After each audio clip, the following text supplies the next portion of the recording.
Indian media welfare association में आप सभी का स्वागत है। दोस्तों, आज का विषय है हमारे कलाकारों के मन की बात। वो कलाकार जो अपनी ब्रश और पेंसिल से न जाने कितनों की जिंदगी में रंग भर देते हैं, और खासकर आज बेरंग जिंदगी के अंदर किस तरह से उनकी जिंदगी सूनी पड़ी हुई है, और सरकार से क्या उम्मीद थी कि किस तरह से सहयोग सरकार कर सकती थी, या उन्होंने इस लॉकडाउन के दौरान क्या क्या समस्याएं आई हैं, और जो बच्चे इस इंटरेस्ट लेते थे इस फील्ड के बारे में वो किस तरह से प्रैक्टिस कर सकते थे। इन सभी विषयों पर हमारी चर्चा रहेगी। और यूके से जुड़े हुए हैं तो मैं सुरेश पुष्पाकर जी के पहले पास ले चलता हूँ। नमस्कार जी, मैं सुरेश पुष्पाकर। मैं सबसे पहले बड़े सीनियर आर्टिस्ट हैं और अपनी एकेडमी चला रहे हैं Roopchand institute of fine arts के नाम से दिल्ली के अंदर। और इनके पढ़ाए हुए सिखाए हुए स्टूडेंट जो है बड़े अच्छे ओहदों पर कार्यरत हैं आज की तारीख में। और बाकी इंट्रोडक्शन मैं चाहूंगा रूपचंद जी खुद अपनी दे दें। मैं ये कहना चाहूँगा कि जैसे सुरेश जी ने बताया, पिछले करीब 27-28 साल से मैं इस कला क्षेत्र से जुड़ा हुआ हूँ। फाइन आर्ट्स के कोर्स करने के बाद मैंने अपना जो है इंस्टीट्यूट एक चालू किया, जिसमें करीब काफ़ी जो स्टूडेंट्स हैं हम उसमें कला की शिक्षा देते हैं। और इसी तरह से देश विदेश में हमारे विद्यार्थी हैं जो कि कला की शिक्षा ले रहे हैं। कि स्थिति अभी क्या चल रही है, आपकी जितने बाकी दिनों में रहे इस समय पे कैसी स्थिति रही आपकी? जी राजीव जी, ये सबसे पहले तो मैं धन्यवाद देना चाहूँगा आपके इस चैनल का, आपके इस माध्यम का, कि किसी ने तो कलाकारों की मन की बात जानने की कोशिश की। तो बहुत बहुत आभार आपका, आपकी पूरी टीम का। जी बिल्कुल, कलाकार तो वैसे तो देखा जाए तो ये जो समय रहा बहुत ही ये काफ़ी एक दिक्कत वाला रहा कलाकारों के लिए। जिन करीब पिछले जो लॉकडाउन जब से शुरुआत हुआ है इतना समय हो गया है, तो सभी कलाकार कहीं ना कहीं ये इस बातें महसूस कर रहे हैं कि हाँ कि क्योंकि जो सिर्फ कला पे ही निर्भर थे, अपनी पेंटिंग्स पर निर्भर थे, तो बिल्कुल ही उस तरह से पेंटिंग्स वगैरह का सेल नहीं हो पा रहा है। क्योंकि अगर देखा जाए कि अगर पेंटिंग कोई खरीदता है तो एक बिल्कुल लास्ट लिस्ट में आता है कि कोई खरीदार करे। तो ये सारी चीजें हैं। अगर पढ़ाई की बात की जाए, यस हमारे इंस्टीट्यूशन वगैरह है जैसे, तो उसमें क्या है कि विद्यार्थी अब वो घर पर ही हैं। हाँ, हम लोगों ने थोड़ा सा ऑनलाइन क्लास वगैरह ऐसे जूम के माध्यम से अलग दूसरे माध्यम से ये शुरुआत करी है। उसमें कलाकार जुड़ रहे हैं। उसका एक प्लस पॉइंट ये भी था कि जहाँ पर हम अपने संस्थान में कुछ लिमिटेड लोगों को, लिमिटेड बच्चे आसपास के आते थे, लेकिन अब इसमें देश विदेश के बच्चे भी जुड़ पा रहे हैं। लेकिन सबसे बड़ी जो दिक्कत हो रही है, जो वो कलाकार हैं जो सिर्फ अपनी कला पे निर्भर थे, वो मैं देख रहा हूँ हमारे ऐसे बहुत साथी कलाकार हैं जिन्हें बहुत ज्यादा दिक्कत का सामना करना पड़ रहा है। तो इसके लिए मैं तो बस यही चाहता हूँ सरकार से भी, या फिर जो भी हमारी जो संस्थाएं हैं, कम से कम उनके बारे में सोचें, उनके जीवन यापन के बारे में सोचें कि वो किस तरह से वो अपना चला रहे हैं, अपने आप को आगे बढ़ा रहे हैं कला के क्षेत्र पे। तो ये बहुत जरूरी बात हो जाती है। मैं चाहूंगा मदन लाल जी के बारे में कुछ बताना। इनका जो परिचय है वो ये है कि इन्होंने कॉलेज ऑफ आर्ट चंडीगढ़ से फाइन आर्ट्स में ग्रेजुएशन की। उसके बाद ये सेवा में रहे डिजाइन सेंटर चंडीगढ़ में, national institute of fashion technology में इन्होंने सेवा की, और वहां से सेवानिवृत्त होने के बाद अपना स्टूडियो में ये काम कर रहे हैं। नेशनल इंटरनेशनल लेवल पर इनको बहुत सारे अवार्ड से सम्मानित किया जा चुका है। और इनके जो कलेक्शन है आर्ट की, वो विभिन्न देशों में और अच्छी एक कहते हैं कि जैसे प्राइम लोकेशंस पर इनके जो आर्ट है वो डिस्प्लेड हैं। और मैं मदन जी से चाहूंगा इसके बाद वो खुद अपने बारे में कुछ और प्रकाश डालें और अपने कार्य के। मैंने जिंदगी में इतना ज्यादा व्यवस्था, इतना ज्यादा बिजी था कि काम करते रहना, एग्जीबिट करते रहना, ट्रैवलिंग करते रहना, बट काम के साथ साथ है ना और ज्यादा मिस के अपने खुद के साथ एक जो समय बिताना, वो बहुत ही ज्यादा उसमें एक नई नई चीजें और आई हैं। द्वारा फिर आप अपनी इमेजिनेशन से जुड़े हो, द्वारा फिर अपनी उन रूट्स के साथ जुड़े हो जहां से आप आए थे। तो ये टाइम है कि यंगस्टर के लिए सरकार को जरूर पुश करना चाहिए। हम चाहेंगे कि जैसे नेशनल मॉडर्न गैलरी आर्ट में आदित्य गन्नायक जी हैं, हर्ष जी हैं, वो सब लोग कर रहे हैं प्रोग्राम मिलके, ताकि आर्टिस्टों की जितनी भी यंगस्टर की हेल्प की जाए। और मैं चाहूंगा नेचुरली, और सरकार से भी चाहूंगा कि वो भी, चाहे वो अकेडमीज हैं चाहे दूसरी हैं, जितने भी हमारे आर्टिस्ट, फ्रीलांस आर्टिस्ट हैं, यंगस्टर स्टूडेंट्स हैं, उनके लिए वो द्वारा से चाहे ऑनलाइन एग्जीबिशंस करें, उनको ऑनरेरियम दें, चाहे वर्कशॉप्स करें, तो उनको हमेशा ही उनको कहीं ना कहीं से सपोर्ट होती रहनी चाहिए, ताकि कलाकारों की एक सर्वाइवल है, उनकी जो एक कलात्मक गुण है वो हमेशा ही की तरह अच्छे से पनपने चाहिए। और सोसाइटी के लिए कला मिरर है, जिससे हम किसी भी देश का वो उसका लेवल, उसकी वो सारी चीजें हम देख सकते हैं। जैसे ललित कला एकेडमी है, जैसे अपनी पार्ट हूँ, मैं वाइस चेयरमैन रहा हूँ चंडीगढ़ ललित कला एकेडमी का, सेक्रेटरी रहा हूँ, है ना। तो मेन चीज सेंट्रल ललित कला एकेडमी के जिस तरह से भी उन्होंने मेंबर चूज किए हैं, कल्चर डिपार्टमेंट ने फंड दिया है और फंड को डिस्ट्रीब्यूट करें, वो ऑनलाइन एग्जीबिशन करें। अभी मैंने ऑस्ट्रेलिया हिना बंट वेंचर है पूना का, उन्होंने एक ऑनलाइन एक वर्कशॉप की, आर्ट वर्कशॉप की, हमने 2-2 कैनवस उनको पेंट करके दिए। दे पेड वेल अस, मींस के हमने हर रोज उनको एक वीडियो बना के ये काम कर रहे हैं, ये एंड में हमने पेंटिंग रोल की और उनको भेज दी सर। और यही चीजें हमारी सरकार की एकेडमीज क्यों नहीं कर सकती, कि वो क्यों वेट कर रही हैं कि इस टाइम पे जब ये सारा कुछ खुलेगा और फिर सारी चीजें रिवाइव होगी। सर अगर नहीं 4 साल खुलेगा तो आर्टिस्टों की एक जो जैसे सर आज हम मिल रहे हैं, मैं पुष्पाकर जी मेरे क्लास फेलो हैं, मेरे बड़े भैया मिल रहे हैं, हमने बड़ा अच्छा वक्त गुजारा है। रूपचंद जी मेरे दोस्त हैं, अमित जी, हम बहुत सारे कैंपों में एक साथ रहे हैं। आज मुद्दतों बाद, मेरे ख्याल 2 साल बाद, हम ऑनलाइन एक दूसरे की शक्ल देख रहे हैं। तो मैं सबसे अपील करूंगा कि वो अब ये वेट ना करें जब कोरोना ठीक होगा तो तब ये सारे शोज शुरू होंगे, workshop, they will start immediately. उनको चाहिए कि वही 10-10, 15-15 आर्टिस्टों के ग्रुप लेके उनको अपना आमंत्रण करें, उनको इनवाइट करें फॉर द शो। अपना एक एक काम जैसे लेते थे वो अपने घरों में करें और उनको ऑनरेरियम दिया जाए। उनको ललित कला अकेडमी को यही हमारी रिक्वेस्ट है, सारी स्टेट की अकेडमीज को, कल्चर डिपार्टमेंट को यही रिक्वेस्ट है कि वो अपने अपने बजट्स गवर्नमेंट को दें, गवर्नमेंट से पैसा ले और अपनी आर्ट की एक्टिविटीज है ना, बाकी एनजेडसीसी है, सारे है, कुछ ना कुछ हो सकता है। ऐसी कोई बात नहीं, ऑनलाइन मैं अब पढ़ा भी रहा हूँ बच्चों को, स्टूडेंट्स की क्लासेस ले रहा हूँ, तो बाकी चीजें भी तो हम कर ही सकते हैं। बिल्कुल आपकी बात सही है। पुष्पाकर जी, इसके बाद मैं चाहूंगा इनवाइट करना प्रोफेसर ईश्वर दयाल। प्रोफेसर ईश्वर दयाल जी के बारे में मैं कुछ बताना चाहूंगा। इनका जो संक्षिप्त परिचय है वो ये है कि इन्होंने चंडीगढ़ कॉलेज ऑफ आर्ट से ग्रेजुएशन की और चंडीगढ़ कॉलेज ऑफ आर्ट में ही इन्होंने अपनी सेवा दी, और वहां से सेवानिवृत्त होने के बाद अब ये एक स्टूडियो चला रहे हैं, क्योंकि इनकी जो मास्टरी रही है वो रही है ग्राफिक कला में, प्रिंट मेकिंग के अंदर। तो इन्होंने प्रिंट मेकिंग का एक वर्कशॉप बनाया है साहिबजादा अजीत सिंह नगर मोहाली में किसी के साथ मिलकर। तो ये उसको चला रहे हैं, वहाँ एग्जीबिशंस वगैरह भी ऑर्गेनाइज करते हैं, बच्चों को, स्टूडेंट्स को पढ़ाते भी हैं, सिखाते भी हैं, और कलाकारों को वहाँ उस वर्कशॉप में काम करने का मौका भी देते हैं।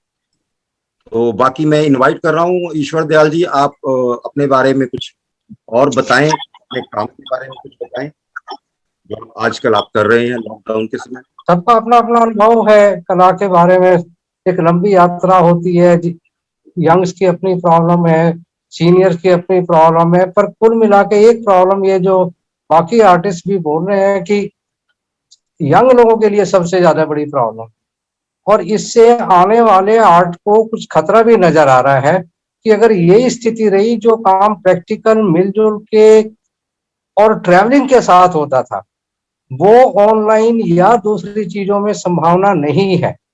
क्योंकि मेरा तो अपना ये मानना रहा है कि जितने भी आर्टिस्ट अभी तक हुए हैं इतिहास में, उनकी सबकी ट्रैवलिंग बहुत ज्यादा रही है और सोचते अलग हैं, काम अलग करते हैं, लेकिन बहुत सारी चीजें जो है वो ग्रुप्स में होती थी, उसी से उनकी डेवलपमेंट हुई है। अब वो सारा का सारा बंद हो गया है, गैलरीज बंद हैं, ऑनलाइन एग्जीबिशन सब 5 फुट बाई 5 फुट की पेंटिंग को आप 3 इंच बाई 3 इंच में देख के वो एक चार्म नहीं आता है, एक जस्ट रेफरेंस तो मिल जाता है। तो ये दोबारा से इसका एक, मुझे इसके बारे में थोड़ी सी उदासी नजर आ रही है कि आने वाले समय में कैसे मूव हुई। मैंने बहुत सारे लोगों के साथ ये मैं डिस्कस करता रहता हूँ कि आगे किस तरह से इस सिचुएशन, अगर ये और 1-2 साल रही तो हो सकता है कि शायद इस सब्जेक्ट के लिए कुछ तकलीफें आने की संभावना है।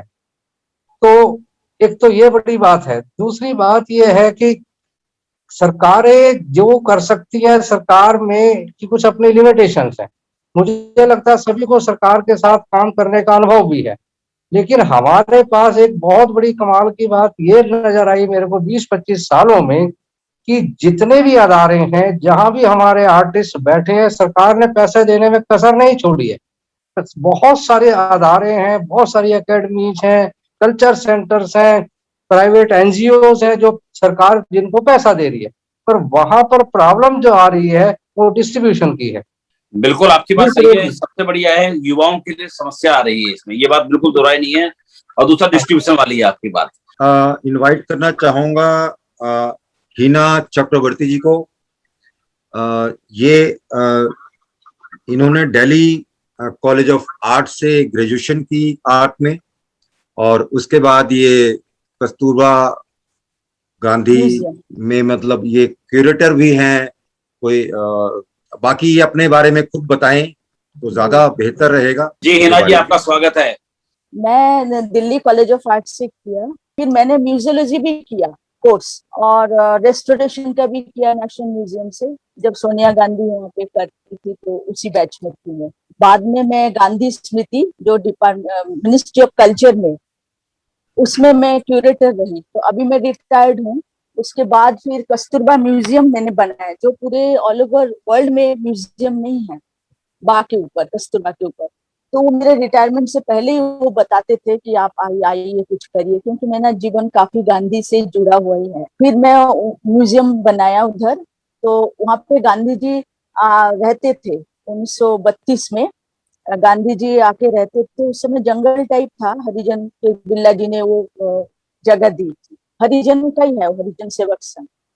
तो वहां पे वो म्यूजियम बनाए। तो मैं इसीलिए ये सब करते हुए तो मुझे उन्होंने म्यूजियम का काम दिया। लेकिन मुझे भी यही एक्सपीरियंस है कि फंड जो है वो, अब बता रहे थे कि डिस्ट्रीब्यूशन की फंड तो होता होगा।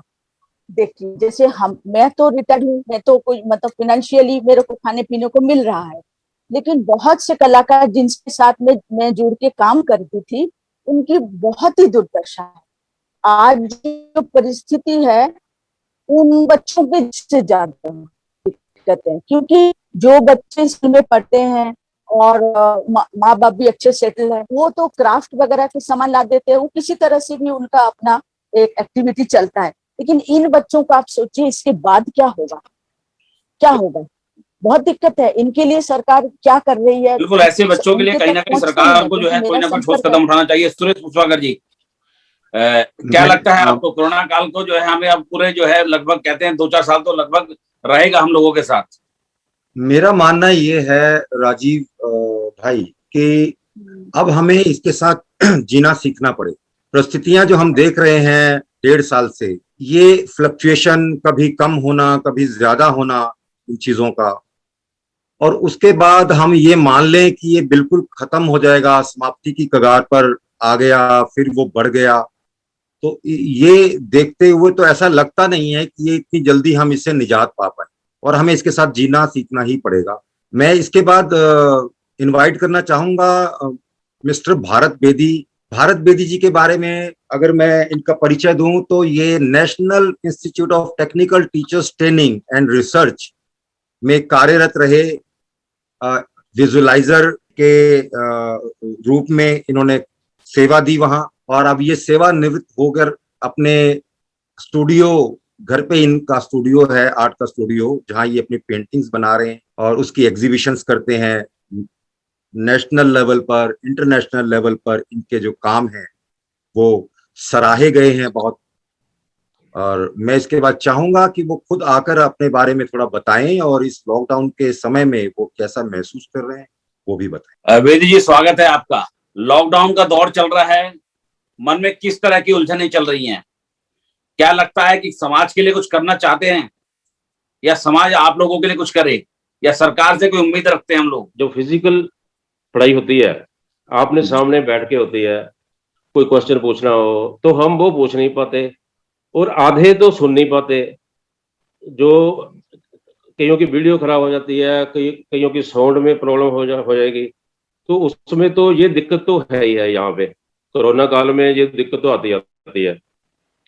तो अब अगर आ ही गई है तो फिर जैसे ऑनलाइन ही हम करते हैं ज़्यादा काम, हम ऑनलाइन पढ़ाते हैं, और एग्जीबिशन जैसे पेंटिंग बनाते हैं घर में, और पेंटिंग्स बनाकर हम घर में ही मतलब कर सकते हैं। और वैसे तो आर्टिस्ट को क्या चाहिए, एकांत चाहिए, तो एकांत तो मिल गया उसको कोई इतना फर्क तो नहीं पड़ा। लेकिन जो कह रहे थे यंग आर्टिस्ट हैं, उनको तो बहुत फर्क पड़ा। जैसे ग्राउंड कहाँ चले गए, लेयर वैली में चले गए, कहीं पहाड़ों पे चले गए। स्केचिंग करते थे हम बहुत ज्यादा बैठ के, अब तो स्केचिंग ज्यादा करते नहीं है। लेकिन बहुत अब अच्छा रहता है, बिल्कुल ये बात सही है ये खुद कि बाहर निकलने का जो अनुभव होता है वो इस समय कम से कम बंद हो गया है। सुरेश पुष्पाकर जी, मैं इनवाइट करना चाहूंगा सतवंत सिंह सुमैल जी, बड़े अच्छे कलाकार हैं, और इनकी जो पेंटिंग्स हैं आप अक्सर देख सकते हैं, ललित कला अकादमी में इनकी हमेशा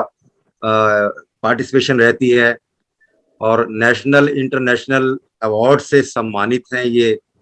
बाकी मैं इनवाइट करूंगा इनको, सतवंत सिंह सुमैल जी को, कि खुद थोड़ा बताएं आजकल ये लॉकडाउन के समय में क्या इनका अनुभव रहा है, और ये आजकल क्या कर रहे हैं, किस तरह के जो इनके अनुभव हैं शेयर करें।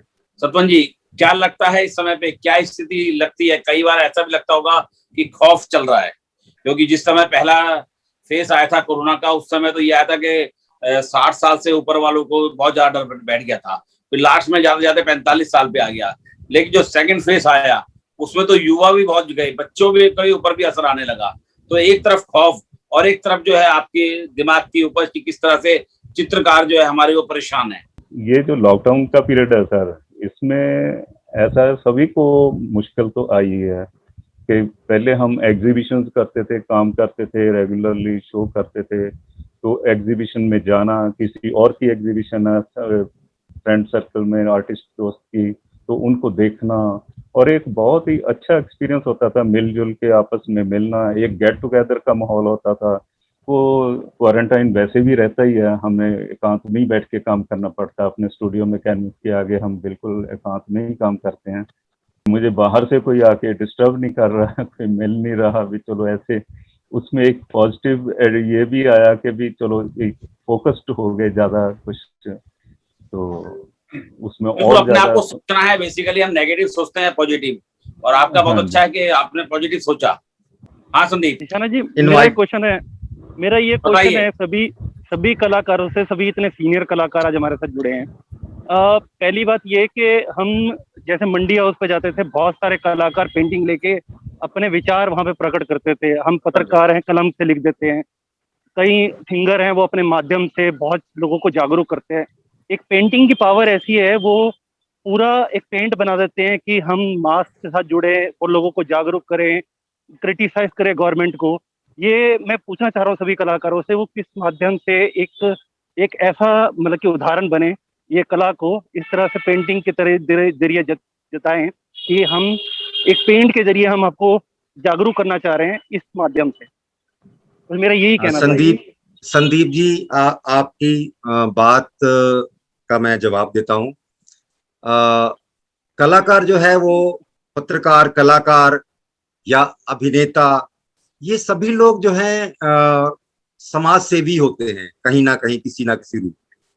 और पत्रकार अपनी लेखनी से समाज में सेवा कर रहा है, कलाकार जो है अपने अभिनय के द्वारा या चित्रकला के द्वारा या मूर्ति कला के द्वारा अपनी अभिव्यक्ति जो है वो कर रहा है, भावनाओं की भी, और समाज में जो कुरीतियां हैं या रीतियां हैं उसमें कोई बदलाव करना है, या वहां समाज में कुछ ऐसी कुरीतियां आ गई हैं जिनकी बुराई जो है वो समाज के सामने रखकर उसको कैसे सही दिशा दी जा सकती है, उन सब चीजों पर हमेशा कार्यरत रहता है।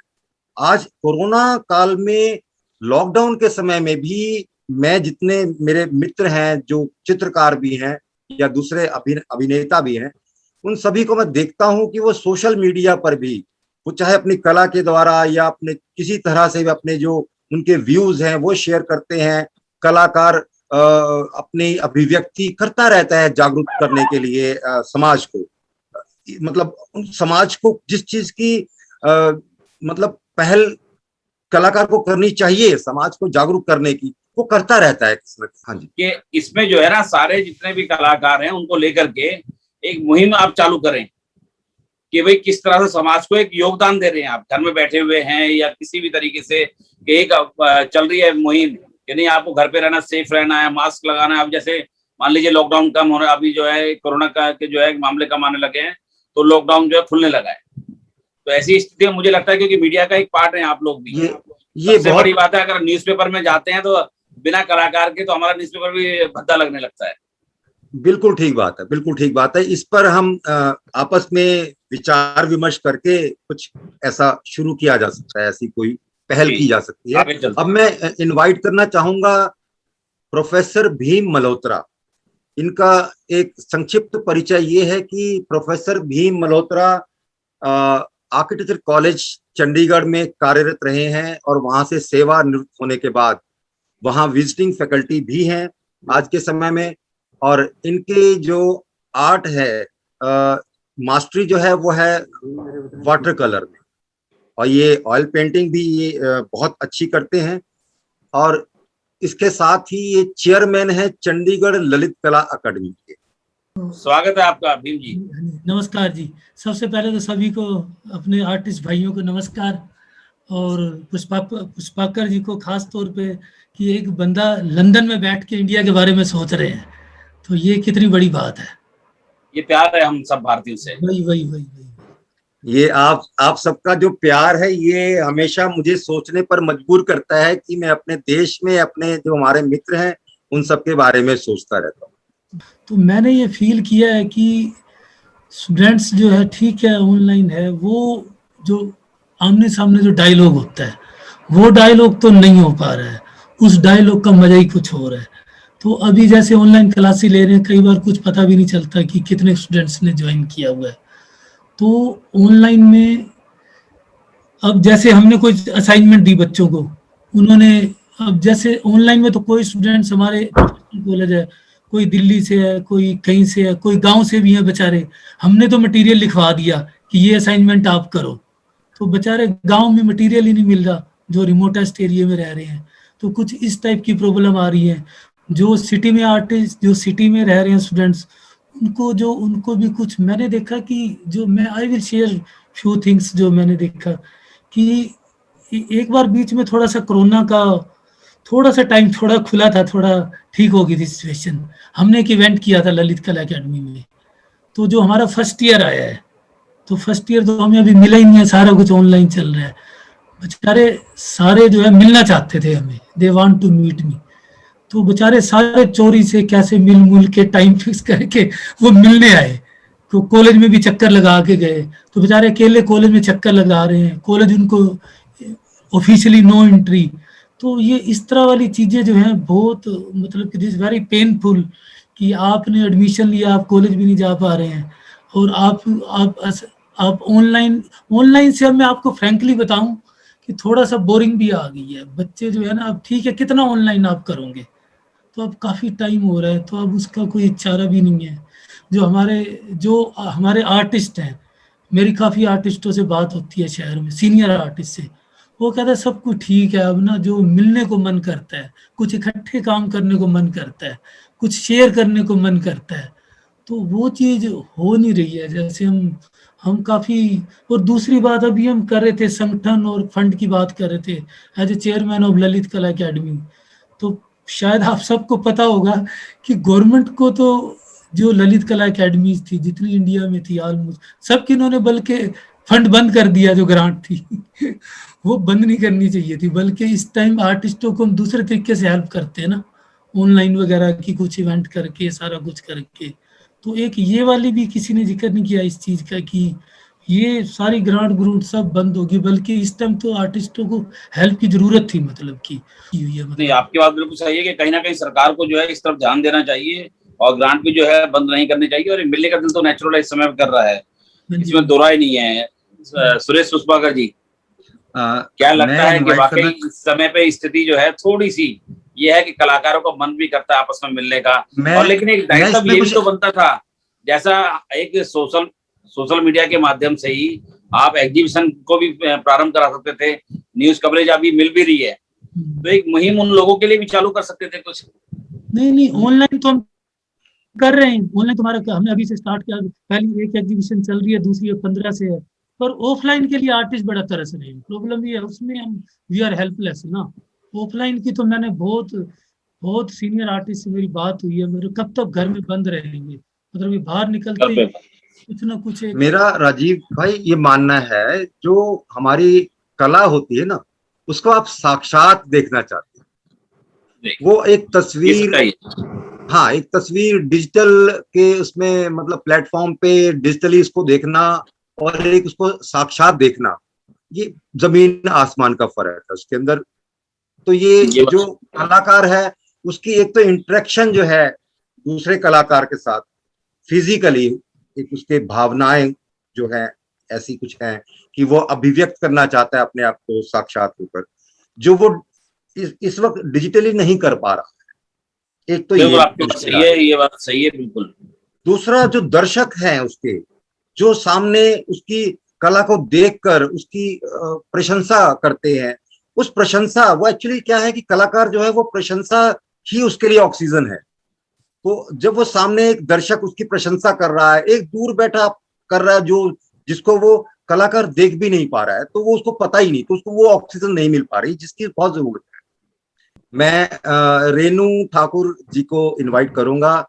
Renu Thakur ji head of department हैं दिल्ली में एक स्कूल में, और इन्होंने ग्रेजुएशन की है चंडीगढ़ कॉलेज ऑफ आर्ट से, बीएफए की, मेरी क्लासमेट भी रही हैं। और इसके बाद बीएफए करने के बाद ये दिल्ली चली गई थी, और वहाँ दिल्ली में इन्होंने एमएफए की थी दिल्ली कॉलेज ऑफ आर्ट से, फिर उन्होंने एमएफए भी की। उसके बाद ये टीचिंग लाइन में है। बहुत से स्टूडेंट इन्होंने जो इनके हैं वो देश विदेश में अपना नाम मतलब कर रहे हैं अपने अपने क्षेत्र में।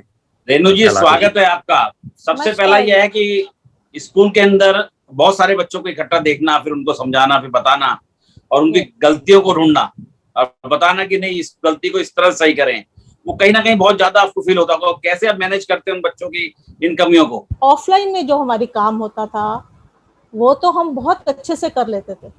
ऑनलाइन में ये क्लासेस जो है इसमें थोड़ा सा डिफिकल्टी होती है। थ्योरी की हम इजीली कर लेते हैं, थ्योरी में हमें कोई प्रॉब्लम नहीं होती, लेकिन जो प्रॉब्लम होती है वो प्रैक्टिकल में होती है। हर बच्चे का अपना अपना नज़रिया है। एक बच्चा जो है उसको बहुत अच्छे से ले रहा है जो हम उसको बता रहे हैं, दूसरा बच्चा उसको नहीं ले पाता। तो उसमें जब प्रैक्टिकल के टाइम पे मुश्किल होती है। एक चीज़ को समझाने में, एक ही चीज़ को बाबा उसको फिर व्हाट्सएप पे बताने में कि इस पार्ट को यहाँ से आप इसको ऐसे करो, या यहाँ से राउंड करो, यहाँ से स्ट्रेट करो, या ये चीज़ करो, तो उसमें बहुत ज़्यादा डिफिकल्टी आती है। जैसे मोरओवर इन्होंने बताया था, ईश्वर दयाल जी ने भी बोला था कि ग्रुप में काम करना। ग्रुप में काम जब करता है बच्चा तो वो ज़्यादा अच्छे से काम करता है, दूसरे बच्चे का काम देखता है तो उसके अंदर और ज़्यादा इंटरेस्ट आता है। अभी ऑनलाइन में तो क्या है कि वो अपने घर के अंदर बैठा है, दूसरे का काम उसको नहीं दिखाई दे रहा है, तो इसमें ग्रुप के साथ में काम करने में भी ज़्यादा अच्छा बच्चा काम कर सकता है। फिर एक आप इन्होंने मदन जी ने बोला था कि प्रॉब्लम है आर्टिस्टों की एग्जीबिशन की। उसके लिए मैं ये कहना चाहूँगी कि जो हमारे बहुत वीक हैं, जो आर्टिस्ट हैं जिनका घर का खर्चा भी बहुत कम चल रहा है, तो उसका हम लोग ये कर सकते हैं कि सारे जितने भी आर्टिस्ट हैं उनका एक ग्रुप बनाया जाए, वो अपना थोड़ा थोड़ा भी अगर वो फंडिंग करें और उसको हम दे सकें। और एक चीज और, जैसे भीम जी ने बोला कि हम लोग कर रहे हैं, एग्जीबिशंस कर रहे हैं, तो एग्जीबिशन के अंदर भी उन आर्टिस्टों का ही काम लगाया जाए कि भाई जो बहुत कम अफोर्ड कर पा रहे हैं अपनी फैमिली को पालने के लिए, तो ऐसे आर्टिस्टों को भी हम टाइम, उनको जगह दें ताकि वो अपना काम जो है वहाँ पर लगा सकें, तो वो भी हम कर सकते हैं। देन भारत बेदी जी ने जैसे बोला था कि ऑनलाइन में बच्चों के साथ में ये दिक्कत आती है कि वॉइस, अगर जैसे कई बच्चों के साथ है, उनसे अगर हम पूछ रहे होते हैं कि हाँ ये इसका आंसर दो, अगर उनको आंसर नहीं मालूम है तो वो फट से अपना वहाँ से लीव कर जाते हैं और कहते हैं मैम हमारी तो नेटवर्क इश्यू हो गया। ये बहुत ज़्यादा प्रॉब्लम आती है। इसके बाद मैं चाहूंगा रविंदर कुमार तंवर जी, ये हेड ऑफ डिपार्टमेंट हैं दिल्ली पुलिस पब्लिक स्कूल में कार्यरत हैं। मैं इनसे चाहूंगा ये अपने बारे में भी बताएं और फिर आप क्या कर रहे हैं कोरोना के टाइम में, कैसा ये मतलब चल रहा है, सब चीजें क्या प्रॉब्लम फेस कर रहे हैं, उसके बारे में भी जिक्र करें। मैं मानूंगा कि कलाकारों के इस संदर्भ में जो फ्रीलांस आर्टिस्ट हैं वो इस वक्त बहुत सफर कर रहे हैं। जिनका जो घर चलना था, जिनका जो खर्चा निकलना था, वो अपनी कला को बेच के ही निकलता था। जितने भी टीचर हम लोग अध्यापन कार्य में हैं या सरकारी महकमे में हैं या जो कलाकार मगहों एजेंसीज के साथ काम कर रहे हैं, आईटी इंडस्ट्री के साथ जुड़े हुए हैं, उनको इतनी शायद समस्या नहीं आई। उनमें से हम में से कुछ कलाकार जो यहाँ बैठे हैं वो भी हैं, लेकिन क्योंकि जैसा कि मैं वास्तविक, जैसे मदन जी हैं, रूपचंद जी हैं, अमित दत्त जी हैं, हम सब लोग बाहर कलाकार के दुनिया से भी जुड़े हुए हैं, जहां हम उन फ्रीलांस आर्टिस्टों के साथ भी काम कर रहे हैं, हम एग्जीबिशंस भी पुट अप कर रहे हैं, कैंप्स भी अटेंड कर रहे हैं, तो वहां बहुत ज्यादा समस्या है। ऐसा नहीं है, जैसा कि अभी हमारे एक मित्र कह रहे थे, ऐसा नहीं है, हमने काफी काम हुआ भी है। पिछले साल मुझे याद है रूपचंद जी ने एक पूरा फेसबुक पे पेज ही समर्पित किया हुआ था इसी चीज के लिए। बिल्कुल रूपचंद जी का बहुत अच्छा आया था जी। सभी कलाकारों ने उसमें हिस्सा लिया और अपनी तरफ से, और नेगेटिव नहीं, पॉजिटिव एस्पेक्ट के साथ हम लोगों ने अपने काम रखे थे। और कुछ न्यूज़पेपर्स ने भी, जैसे न्यूज़ हेरल्ड न्यूज़पेपर है, मिस्टर काजी जी उसके आर्ट डायरेक्टर हैं, उन्होंने पूरा पेज एक समर्पित किया था इन चीजों के लिए। अगर मैं अपनी बात कहूं तो पिछले साल, जैसा कि हम अभी हमारे पैनलिस्ट डिस्कस कर रहे थे, मैंने अपने लेवल पे भी last year Kirori Mal memorial competition किया था बच्चों के लेवल पे, और उसमें कोरोना को ही एक सब्जेक्ट बनाया था कि बच्चा किस तरीके से घर में बैठ के आज उस परिस्थिति के साथ जूझ रहा है। मैं इसे जूझना ही कहूंगा। जो बच्चा घर से कदम निकालने के लिए उत्साहित रहता था, आज वो बच्चा खुद डरा हुआ है, वो खुद अपने अंदर अपने आप को समेट के बैठा हुआ है ना। तो अब उस बच्चे की व्यथा को बाहर निकालना बहुत जरूरी है। जैसा कि अभी शायद संजीव जी से जिन्होंने भी सवाल किया था, तो मैं उसके जी मैं उनको उनके सवाल का एक बहुत सीधा सा आंसर है कि मुझे मालूम है कि बाहर परिस्थिति क्या है, मुझे मालूम है, सबको मालूम है, लेकिन उस मालूम होने के बावजूद जो मेरा मन जो व्याकुल है बाहर एग्जीबिशन करने के लिए, मंडी हाउस जाने के लिए, मैं उसे कैसे नियंत्रित करूं, ये भी एक बहुत बड़ी चीज है आज के संदर्भ में।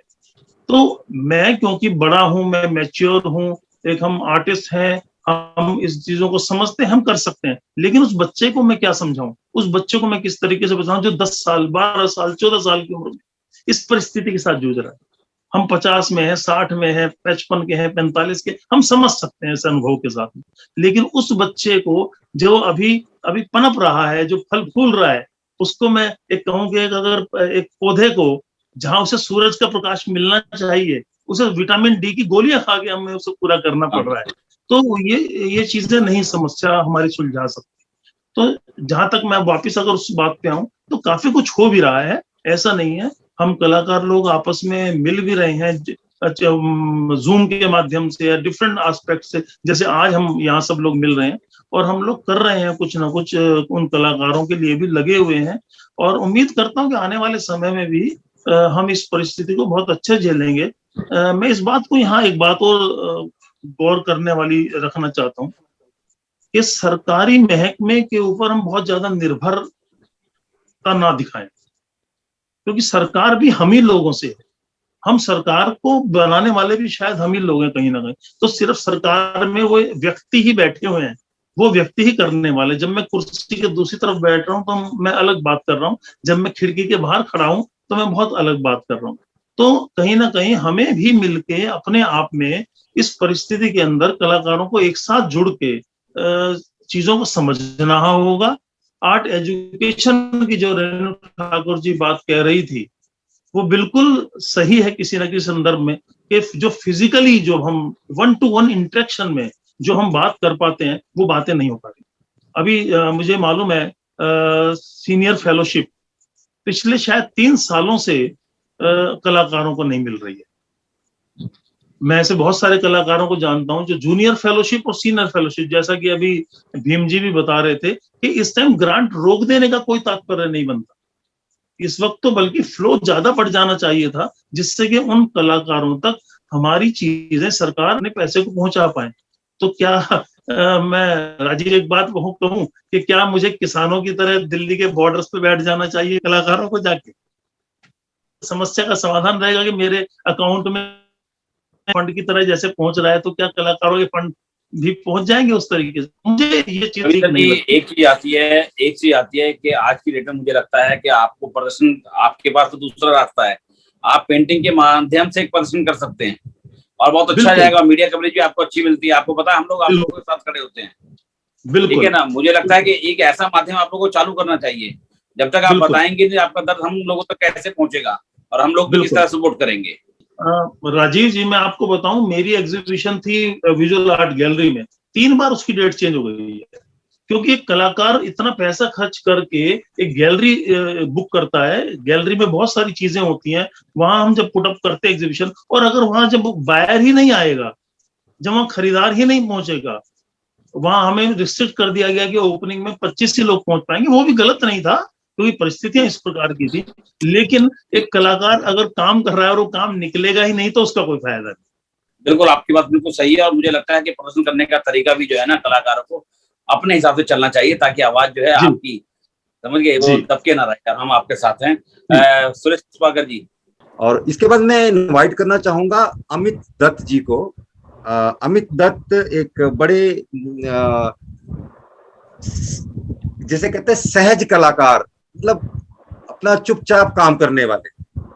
और इनकी ड्राइंग्स जो है, पेंसिल ड्राइंग्स मैंने जो देखी हैं, बहुत सराहनीय काम करते हैं। ये एक स्कूल में अभी इस वक्त हेड ऑफ डिपार्टमेंट है दिल्ली में। स्कूल का नाम है लीलावती विद्या मंदिर, ये शक्ति नगर में है दिल्ली में। यहाँ ये कार्यरत है अभी, और इनका अपना स्टूडियो भी है जहाँ ये बैठकर काम करते हैं। और इंटरनेशनल नेशनल प्लेटफॉर्म पे इन्होंने काम भी किया है, वर्कशॉप भी अटेंड किए हैं, प्रदर्शनियां भी की हैं, और बहुत सारी इंटरनेशनल नेशनल एग्जीबिशन में इन्होंने पार्टिसिपेट भी किया है। तो मैं अमित दत्त जिसको इनवाइट करना चाहूंगा, और मैं चाहूंगा कि वो अपने बारे में और थोड़ा सा विस्तार से अगर जो कहना चाहते हैं अपने बारे में भी, और कला के बारे में भी जो वो कर रहे हैं। और इसके अलावा लॉकडाउन के समय में इन्होंने कुछ परिस्थितियों का सामना किया है, वो भी मैं चाहूंगा शेयर करूं। हमारे अंदर जो एक एबिलिटी है, एक जो काबिलियत है, मुझे लगता है हमें उसके साथ पकड़ के उसको चलना चाहिए। और कला का स्वरूप जो है ना, कला कोई आजकल की बात नहीं है। कला जब से ये सृष्टि बनी, जब से सृष्टि का निर्माण हुआ, मेरे को लगता है कि कला के बिना जो है ना हमारा जीवन अधूरा है। कला जो है वो समाज का दर्पण है, वो हमारा दर्पण है। हम जो बात कहते हैं, जो समाज से हम बात लेते हैं, वो हम वापिस अपनी कला के माध्यम से, कलाकार लोग जो है, पेंटर जो है अपनी पेंटिंग रंगों के माध्यम से, जो है एक लेखक जो है शब्दों के माध्यम से उस बात को पहुंचा देता है। और इस तरह से हर कितनी विधाएं हैं यहाँ पर कि नाटक हैं, संगीत है, जो है गीत, लोकगीत हैं, संगीत हैं, सब चीजें उनके माध्यम से हम। लेकिन इस समय क्या है कि और कला क्या रही है कि कला, बहुत से आक्रांता आए देश में जिन्होंने कला को समूल नष्ट करने की कोशिश करी, औरंगजेब जैसे और ऐसे बहुत से लोग आए, लेकिन कला को नष्ट, क्योंकि वो हमारे जीवन का एक अभिन्न अंग है, हम उसको कोई भी चाहे उसको नष्ट नहीं कर सकता। हाँ, परिस्थितियां कुछ ऐसी बनती हैं समय के साथ साथ कि उनका हमें डटकर सामना करना पड़ता है। तो अभी भी परिस्थितियां कुछ ऐसी हैं, ऐसा नहीं कि कला नहीं हो रही, मेरे को लगता है कि कला पहले से ज्यादा हो रही है इस समय।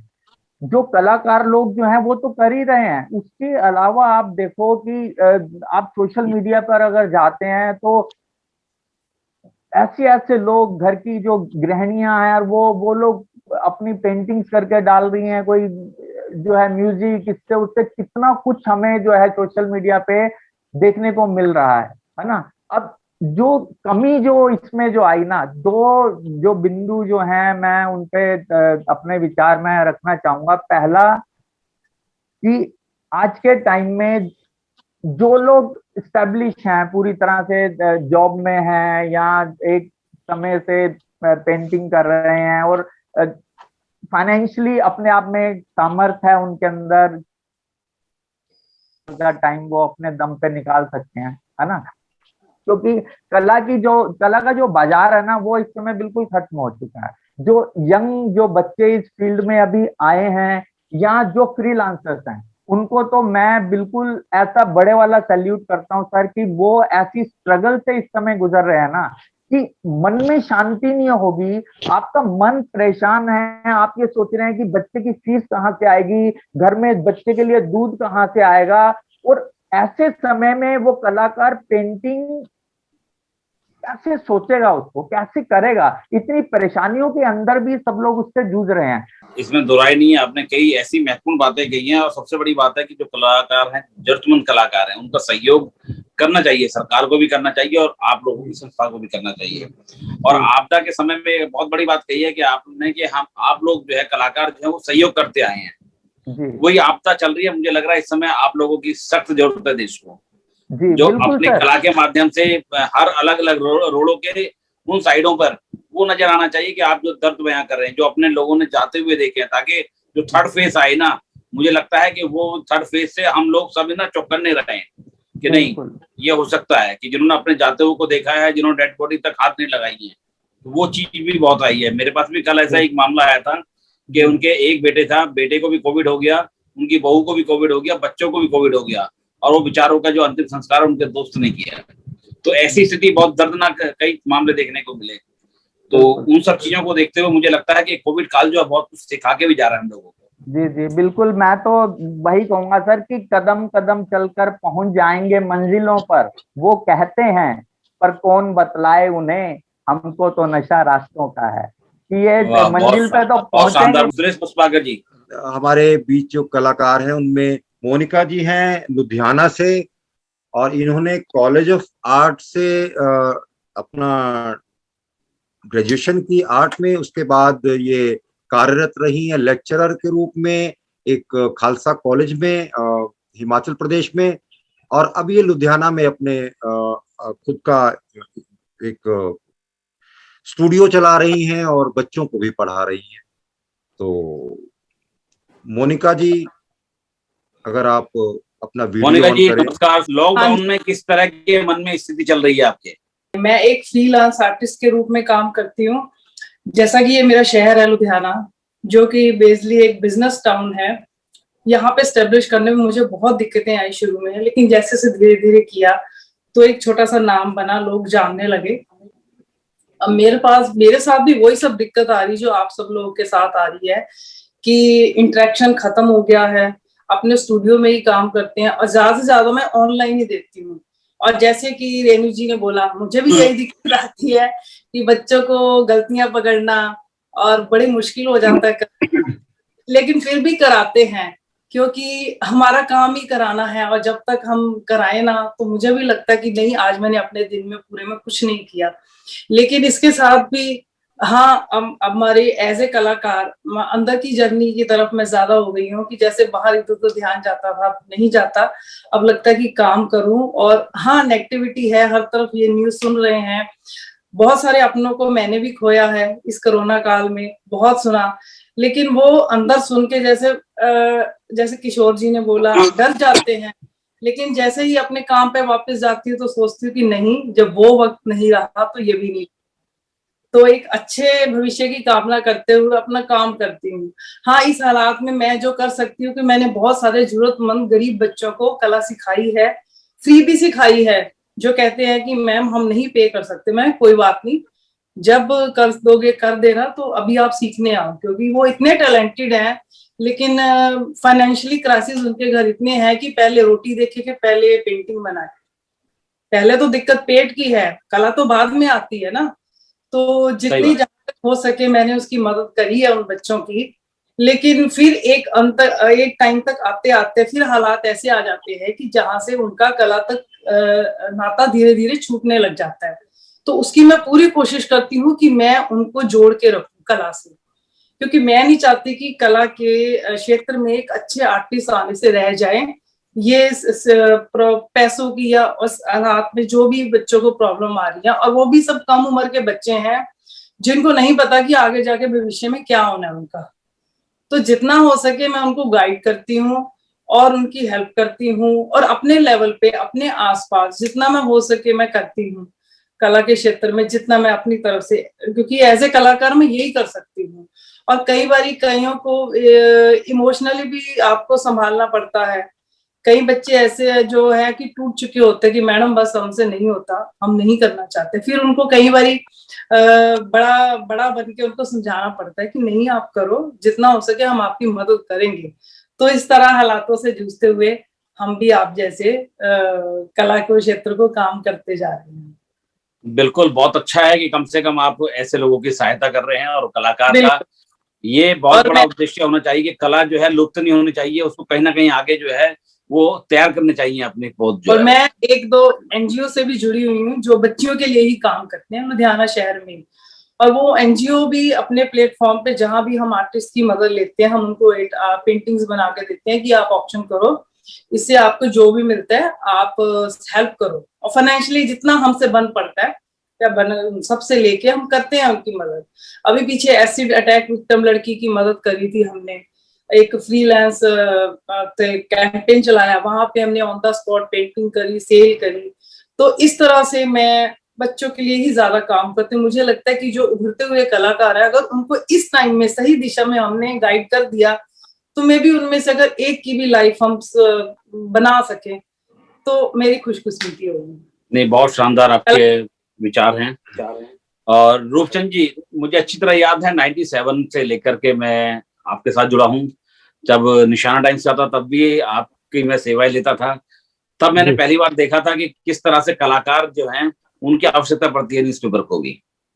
उसके बाद वो इलेक्ट्रॉनिक्स मीडिया में जाने के बाद मैं चैनल हेड रहा कई चैनलों के अंदर। तो धीरे करके हमने ये सारा कुछ देखा कि किस तरह से जो है ना वो आर्टिस्ट जो है वो उनकी अहम भूमिका रहती है।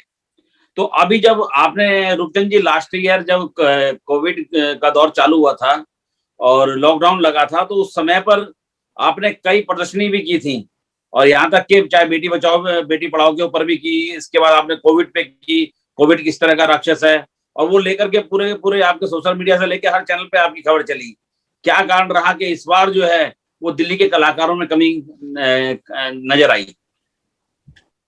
जी राजीव जी, ये मेरा सौभाग्य रहा कि मीडिया से अगर पहली बार जुड़ा तो आपका जो न्यूज़पेपर था अपना निशाना टाइम्स, भारतीय निशाना टाइम्स, तो उसमें कुछ कार्टूनिंग और कुछ इलस्ट्रेशन से मैंने शुरुआत करी थी। तो ये बहुत अच्छा माध्यम रहा, मुझे अभी तक याद है, और वो मैंने कुछ न्यूज़पेपर अभी तक संभाल के रखे हुए हैं। तो ये मेरा सौभाग्य रहा। और रही बात उसकी कि हाँ, ऐसा नहीं है कलाकार लोग अपना काम करें, लेकिन ये जो टाइम पीरियड है ना, ये काफी बढ़ चुका है। अभी इतना सभी जो सम्मानित सदस्य हैं मंच के बहुत अच्छी अच्छी बात बोली। तो पिछले वर्ष भी और इस वर्ष भी काफी काम कर रहे हैं, तो लेकिन ये समय है ना काफी बढ़ गया है ये। तो सभी को ये था कि बहुत जल्दी ये जो पेंडेमिक टाइम है ना खत्म हो जाएगा। लेकिन क्या था कि हम लोग भी खैर लगातार काम करते रहे। जैसे आपने बताया कि हम उसमें कोरोना काल को लेके उसमें लोगों को जागरूक करने के लिए काफी हमने पेंटिंग्स बनाई सभी कलाकारों ने। तो मैंने देखा सभी कलाकार अपने अपने मंच पर जो है पेंटिंग्स डाल रहे हैं अलग अलग सोशल मीडिया पे, चाहे वो इंस्टा पे हैं, चाहे वो फेसबुक पर हैं, या किसी न्यूज़पेपर में देखा जा रहा है। बहुत सारे कलाकार हैं, कुछ कलाकार अपना पूरे पूरे भारत से जुड़ रहे हैं, कोई हरियाणा से बहुत अच्छा काम कर रहे हैं, कोई अलग अलग राज्यों से।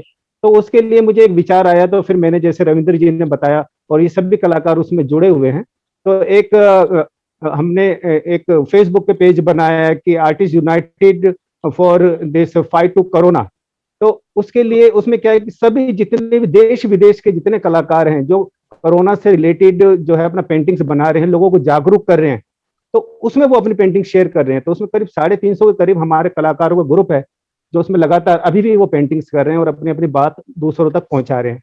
और रही बात इस समय की, अब ये समय इतना बढ़ गया है तो उसमें कलाकार काम तो कर रहे हैं, लेकिन उनका रोजी रोटी का जो सवाल आ गया कहीं ना कहीं, वो बहुत ही जो है थोड़ा सा दुखद है। तो इसलिए जैसे मैडम ने बताया कि हाँ, सबसे पहले अगर हमारी भूख जो है, पेट भरा होगा इंसान का, तभी वो आगे का कुछ काम कर पाएगा। कुछ बहुत सारे ऐसे कलाकार हैं जो कलर्स हैं, जो चीजें उनके मतलब वो तो खरीदने के लिए पैसे नहीं है।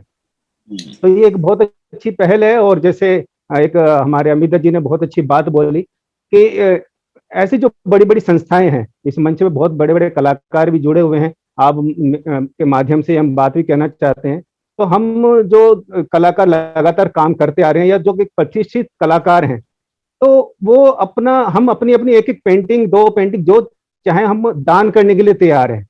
और वो एक ऐसे माध्यम, चाहे वो नेशनल गैलरी मॉडर्न आर्ट है, चाहे वो ललित कला एकेडमी है, चाहे वो साहित्य कला परिषद है, बहुत सारी ऐसी संस्थाएं हैं जो काम करना चाहते हैं, वो अपना आगे आए। और हम कलाकारों को, इससे पहले भी हमने ये काम किया, ललित कला एकेडमी ने ये मंच तैयार किया था, जिसके लिए हमने सभी जो एक साइक्लोन आया था, इस तरह से कश्मीर में एक दिक्कत आई थी, तो हमने वहां पे डोनेट करी थी पेंटिंग। तो इस तरह से वो बहुत अच्छी बात है कि हम पेंटिंग देने के लिए तैयार हैं। जो बड़े बड़े कलाकार हैं जो भी अपनी इच्छा से पेंटिंग देना चाहे, तो उनकी एक ऑक्शन हो, उनका एक अमाउंट जो भी आए, तो जो भी नीडी कलाकार हैं तो उन्हें दें। अगर वो, जैसे हमारे भीम जी ने बताया कि वो फंड रोक दिया गया है, तो ये कोई जवाब नहीं है कि मतलब कि वो अपना पल्ला झाड़ दें, या ऐसी सिचुएशन पे जिस समय इंसान भूखा है और उससे के मुंह से जो है अपना वो आपको एक निवाला नहीं दिया जा रहा, वो पेंटिंग क्या बनाएगा? पहले पहले पेट भरेगा, बच्चों का देखेगा, तभी तो वो कुछ कर पाएगा आगे। तो मेरा यही मानना है आपके माध्यम से कि कम से कम जो है हम कलाकारों को वो हमें बताएं, हम अपनी सब अपनी पेंटिंग एक एक दो तो जो चाहे हम डोनेट करेंगे, उससे जो भी फंड आता है उसका वो अपना ऑक्शन करा के जो भी फंड आता है, तो जो भी नीडी कलाकार हैं वो अपने मंच पर अपना अनाउंस करें, न्यूज़पेपर के माध्यम से, आपके चैनल के माध्यम से, और फिर उन कलाकारों को एक डाटा इकट्ठा करके उनकी हेल्प करें। तो ये हम चाहते हैं। अच्छा है, और आपने सजेशन भी जो दिया है, और चाहते हैं आपका तंवर साहब ने भी कहा कि हम सब किस तरह से इकट्ठे होकर के खुद ही डिसीजन निकालें, सरकार जब देगी देगी। लेकिन आपने जो कहा कि हम जितने जो पीड़ित कलाकार हैं उनके लिए मुहिम चालू करें, बहुत अच्छी पहल है। मुझे लगता है कि आप इसके लिए एक बार जो मुख्यमंत्री जो है अगर दिल्ली चालू करते हैं, तो उनके यहाँ भी नीचे ऑडिटोरियम है, उनसे बात करके आप वहां पर ये पहल कर सकते हो। बहुत अच्छी एक पहल रहेगी, कहीं पर भी आप ऐसा एक मुहिम चालू करें, हम लोग आपके साथ हैं। और मुझे लगता है कि आज की जो है हम लोगों के जो आज सबसे बड़ा था कि कलाकारों के मन की चौपाल, वास्तविकता में कुछ ना कुछ निकल के आया है कि किस तरह से कलाकार जो है वो बैठे हुए हैं घर के अंदर, क्या दर्द छुपा हुआ है। और आज उन कलाकारों की भी चर्चा करी जो कलाकार नए कलाकार हैं और बहुत पीड़ित हैं इस समय पे, उनके बारे में मुझे लगता है कोई ना कोई ठोस कदम भी उठेगा। अगर हमारे जो अधिकारी ये हमारा कार्यक्रम देखेंगे, वो कहीं ना कहीं इस बारे में सोचेंगे भी। चाहे प्रधानमंत्री जी से हमारा अनुरोध है, मुख्यमंत्री जो है स्टेटों के उनसे अनुरोध है, एलजी साहब है उनसे अनुरोध है कि इन कलाकारों के बारे में सोचें जो आपके आगे हाथ नहीं फैला सकते, लेकिन उनके दर्द का जो है आज आप सोचें कि किस तरह से आज कलाकारों के मन के अंदर उनका दर्द छिपा था, जो आज इस माध्यम से बयां हो पाया है। मैं आप सभी का धन्यवाद करना चाहूंगा और सीधे चलता हूं सुरेश पुष्पाकर जी के पास। और रूपचंद जी, आपका बहुत धन्यवाद कि आपने अहम भूमिका निभाई सुरेश पुष्पाकर जी के साथ मिलकर के सभी साथियों को इकट्ठा करने में। बहुत धन्यवाद आपका। धन्यवाद राजीव जी। मैं ये कहूंगा कि आज जितने भी कलाकारों को हमने निमंत्रित किया था, सब लोग आमंत्रित किया था, सब लोग आए हैं। सिर्फ एक कलाकार किसी वजह से नहीं आ पाए और वो उनका कुछ घर में मेडिकल इमरजेंसी हो गई है शायद, ये वजह है और कोई कारण नहीं है। वो मुझे पुष्पाकर जी, कम्युनिकेशन तहे दिल से आपका धन्यवाद कि आज आपने कलाकारों के मन की चौपाल जो लगा करके कम से कम सबको इकट्ठा किया, पत्रकारों को इकट्ठा किया और उसमें ये बताया कि किस तरह की भावनाएं जो है वो कलाकारों के दिल में है। वाकई धन्यवाद। चलिए, धन्यवाद।